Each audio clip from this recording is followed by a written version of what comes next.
I was driving down the freeway just the other day and I came up behind a great big truck, a septic truck, and painted on the back of it. It was pretty darn funny, actually. It said, "Caution, this vehicle may be carrying political promises." I thought, hey, that kind of does tell a story. Rhode Island, US of A. Recently, the governor there, Lincoln Chafee, signed a proclamation, and he declared May 1 as a state holiday. It's now called the Day of Reason.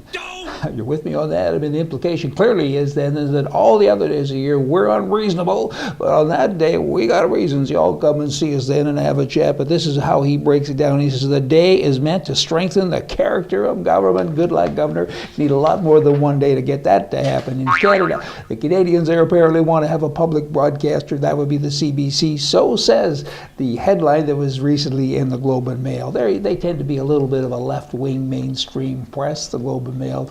And they shouldn't be thinking for the masses of the great unwashed, because you know what? Canadians don't want that. They don't want it at all. The CBC loses billions of dollars annually, and they have been for 30 or 40 years or however long they've been around. It just keeps on getting badder every year. And now they're saying, oh, woe was us. We had to lay off 650 full-time people. We lost some major advertising contracts. We lost the hockey deal and a whole bunch of other things. We continue to lose money, but that's okay. Give us more. And now, apparently, again, the Canadian people say that's okay. It isn't okay. Canadians don't want to have corporate welfare. I mean, get rid of it. If you can't kill what you eat or eat what you kill, go away now. And that's kind of the popular thing, and people do agree with that. So the CBC should be gone. G-O-N-E, don't you know? Yeah, $64 million in bribes apparently were paid last year to the doctors in the UK.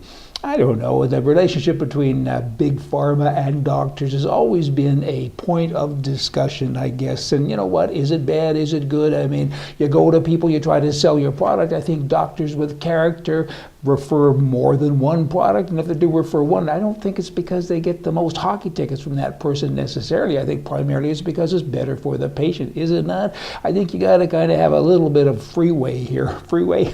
You know what I mean. Leeway. Politicians belong on freeways, and you run them over. Just saying. But in any event, that's going on in Britain, and certainly it has gone on in Canada and in the US of A as well, and we'll kind of see where it ends up. 1 month after she resigned as Premier, Alison Redford continues to have all kinds of issues and allegations, and the most recent one is a scandal which involves her daughter. Her daughter's about 12 years old, I think, and she accompanied her mother on at least 50 government flights, including long weekends to Jasper and different things. And now people are saying, how dare you? And I'm kind of with that. I mean, I get a time 2 or 3, but 50 over the course of a 2-year period. I mean, talk about abusing the system, entitlements galore. I mean, were you babysitting? Were you visiting? Were you having family retreats? Who's running the government? And all of those things do come to mind. You know what really comes to mind, though, with liberalism in the free marketplace? Alison Redford was not a conservative. She was a progressive, as she billed herself, which means she's a liberal, which in my mind means she's a commie. Hey, just saying.